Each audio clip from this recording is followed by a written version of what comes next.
नमस्कार बंधुरा आध्यात्मिक दर्शन चैनेले आपनादेर सबाइके जानाई स्वागत। आशा करछि प्रत्येकेई भालो आछेन एबं सुस्थो आछेन। अम्बुबाची चलाकालीन एई तीनटी काज भूलेओ करबेन ना, नचेत संसारे घटबे घोर अमंगल।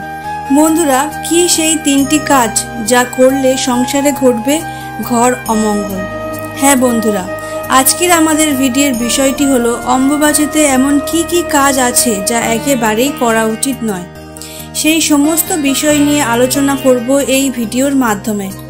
বন্ধুরা, শাস্ত্র অনুযায়ী এটি জানা যায় যে অম্বুবাচী চলাকালীন সময় মা ধরিত্রী দেবী ঋতুমতী হন। তাই এই সময়টি সমস্ত দেব দেবীদের জন্য বিশেষভাবে প্রভাবশালী। আমরা সবাই জানি একজন ঋতুমতী নারী কিন্তু মা হতে পারে। তাই আমাদের সকলের মা দেবী ধরিত্রীও এই সময় ঋতুমতী হন। ঋতুমতী চলাকালীন সময় এমন অনেক কাজ আছে যা আমাদের একেবারেই করা উচিত নয়। এতে ধরিত্রী দেবীর সাথে সাথে আরও অন্যান্য দেবীরাও ভীষণ ক্রুদ্ধ হন। এই সময় মায়েরা অত্যন্ত কষ্টের মধ্যে থাকে। তাই আমাদের সকলের এই সময় মায়েদেরকে ক্রুদ্ধ করা একেবারেই উচিত নয়। এতে সংসারে ঘোর অমঙ্গল ঘটতে পারে। তাছাড়াও যে ধরিত্রী দেবী বা মা এর উপরে আমরা আছি তার সম্মান দেওয়া উচিত। তাই অম্বুবাচী চলাকালীন কিছু নিয়ম আমাদের মেনে চলা উচিত।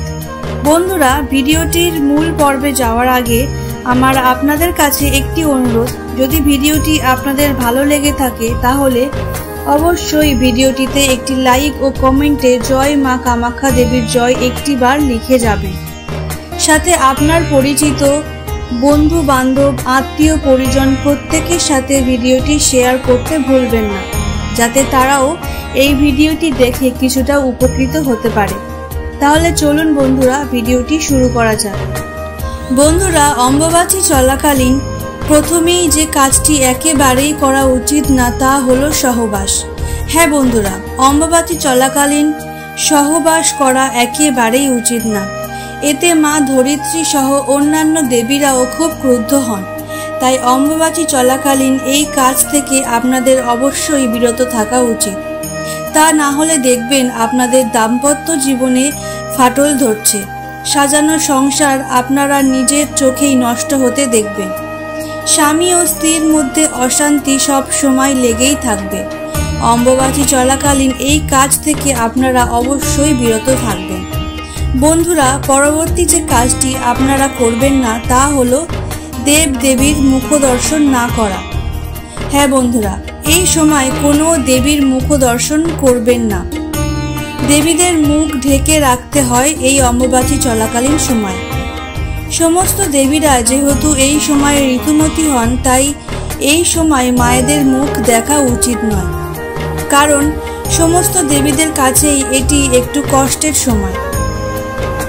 তবে যদি আপনি অম্বুবাচী চলাকালীন আপনার গৃহে থাকা সমস্ত দেবদেবীর মুখ না ঢাকেন, তাহলে আমি আপনাদের এটা বলতে পারি যে আপনার সংসারে ফাটল অবধারিত। তাই বন্ধুরা, এই ভুলটি আপনারা ভুলেও করবেন না।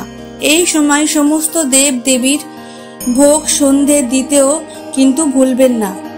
ওনাদেরকে লাল কাপড় দিয়ে ঢাকা অবস্থাতেই প্রদীপ দেখাবেন, ধূপবাতি দেখাবেন এবং ভগবানের ভোগও নিবেদন করবেন। আপনারা যত্ন সহকারে এই কাজগুলি করবেন। বন্ধুরা, তৃতীয় যে কাজটি একেবারেই করবেন না তা হলো বৃক্ষরোপণ। হ্যাঁ বন্ধুরা, অম্বুবাচী চলাকালীন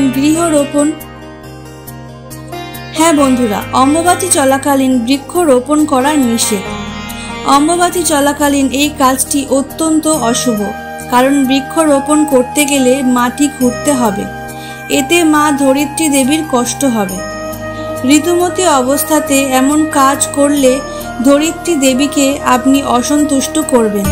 তাই এই বৃক্ষরোপণ কাজটি থেকে আপনারা অবশ্যই করে বিরত থাকবেন। শুধু তাই নয়, এই সময় মাটিতে কোনো রকমের আঘাতই করা উচিত নয়। যদি আপনি কোনো গাছকে মাটি থেকে উপড়ে দেন তাহলেও তা অমঙ্গলপূর্ণ একটি কাজ। তাই কোনো গাছ মাটি থেকে উপড়াবেন না। আপনি যদি মাটি খনন করার মতো কোনো ভুল কাজ করেন তাহলে আপনার জীবনে কি চরম পরিণতি হতে পারে তা আপনারা ধারণাও করতে পারবেন না। আপনার অর্থ ক্ষয় হবে, সংসারে সুখ ও শান্তি একেবারেই থাকবে না, আর দাম্পত্য জীবনেও ফাটল ধরবে। সংসারে অশান্তি থেকেই থাকবে, কোনো কাজেই সফলতা আসবে না। তাই সুখ শান্তি বজায় রাখার জন্য এই কাজগুলি থেকে বিরত থাকবেন। বন্ধুরা, শুধুমাত্র তাই নয়, এই অম্বুবাচী চলাকালীন সময়ে কোনো রকমের শুভ কাজ করা চলবে না। হ্যাঁ বন্ধুরা, এই সময় বিবাহ, গৃহপ্রবেশ, অন্নপ্রাশন বা কোনো রকমের পূজা বা শুভ কাজ এই সময় করা একেবারেই উচিত নয়। অম্বুবাচী চলাকালীন সময় যদি আপনারা কোনো রকমের শুভ কাজ করেন তাহলে তার ফল প্রদান একেবারেই ভালো হবে না। অর্থাৎ যদি অম্বুবাচী চলাকালীন বিবাহ করেন তাহলে বিবাহ বিচ্ছেদ হওয়ার সম্ভাবনাই বেশি থাকে, অথবা তাদের সংসার সুখের হয় না। যদি আপনারা গৃহপ্রবেশ করেন এই অম্বুবাচীর সময় তাহলে গৃহে থাকা সমস্ত মানুষজনদের জীবনে কলহ থাকবে সব সময়। আর যদি অন্নপ্রাশন করেন তাহলেও সেই শিশুটির ভবিষ্যৎ জীবনের জন্য খুব একটা ভালো ফল দেবে না। তাই অম্বুবাচী চলাকালীন সময় আপনারা চিন্তা ভাবনা করে কাজ করবেন, যাতে কামাখ্যা দেবী কোনোভাবেই না রুষ্ট হন, তা খেয়াল রাখতে হবে। বন্ধুরা, এই সময় মা কামাখ্যা দেবীর আরাধনা আপনারা করতে পারেন, যাতে মা কামাখ্যা দেবীর আশীর্বাদে আপনাদের জীবন সুখ ও শান্তিতে ভরে যায়। তাই এই সময় মা কামাখ্যা দেবীর পূজা ও মন্ত্র জপ ও করতে পারেন। মা কামাখ্যা দেবীর অনেক মন্ত্র আছে, তা আপনারা ইন্টারনেটে চেক করলেই দেখতে পাবেন। বন্ধুরা, এই সময় মা কামাখ্যা দেবী ছাড়াও যে কোনো দেবীর পূজাও আপনারা নিষ্ঠা মনে করতে পারেন। এই সময় আম ও দুধ দিয়ে দেবীদের ভোগ দিতে ভুলবেন না। এই আম ও দুধের বিশেষ মাহাত্ম্য আছে। আম ও দুধ দিয়ে আপনারা প্রতিদিন মায়েদের ভোগ দিতে পারেন, এতে কামাখ্যা দেবী সহ বাকি দেবীরাও খুব সন্তুষ্ট হবে। তাই আম ও দুধ অম্বুবাচী চলাকালীন সময়ে প্রতিদিন দিন। এই কাজটি দেবীরা খুব সন্তুষ্ট হয়। বন্ধুরা, আজকের মতো ভিডিওটি এখানেই শেষ করছি। আবার দেখা হবে পরবর্তী ভিডিওতে। ভিডিওটি শেষ পর্যন্ত দেখার জন্য ধন্যবাদ।